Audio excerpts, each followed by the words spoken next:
Allez, maintenant pour la suite. Donc j'ai enlevé le réservoir. J'ai enlevé le support d'ici pour pouvoir sortir le bloc R.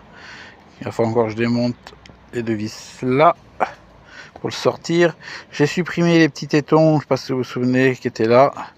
Je les ai remplacés par des vis. Voilà, ça fait moins des trucs qui sortent pour rien du tout.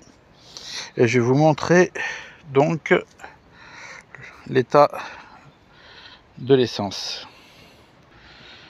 Alors, j'ai enlevé le robinet. Vous voyez la gueule, ça veut tout dire. Alors, quand on soulève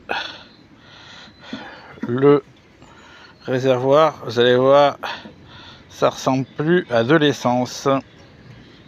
Hop, voilà, c'est de la rouille, c'est marron, on n'a jamais vu de l'essence. Couleur comme ça, puis ça pue la vieille essence. Allez, je vais finir de le nettoyer, je vais le remplir d'eau déjà pour dégrossir, parce qu'il y a encore de la rouille au fond. Voilà, à la sortie du trou ovale, il y a un bout de rouille.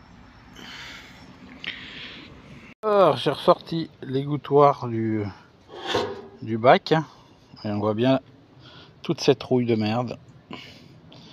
Il y a du boulot, il y a du boulot. Regardez-moi ça, on dirait presque qu'on a une bouteille de coca. Si l'odeur était pas puante, on pourrait presque s'y confondre, hein. Pratiquement aussi marron, noir que le Coca-Cola. Alors j'ai sorti la rampe de carbu. Voilà. Donc maintenant que la rampe de carbu est sortie, je vais démonter au moins une cuve pour voir grosso modo ce qu'il en est. Allez, une cuve est faite. Alors on voit qu'il y a du vert, c'est le samplon, hein, qui a verdi dans la cuve. Petite merde au fond dans cette cuve là. Alors, dans les autres je pense que ça doit être pas mieux. Le truc c'est que ben, normalement là ça devrait descendre et je veux pas forcer, mais donc le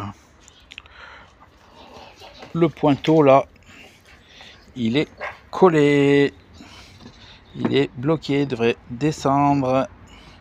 Donc il faut que je chasse ici la goupille pour sortir le flotteur, pour pas le casser, et essayer de sortir le pointeau.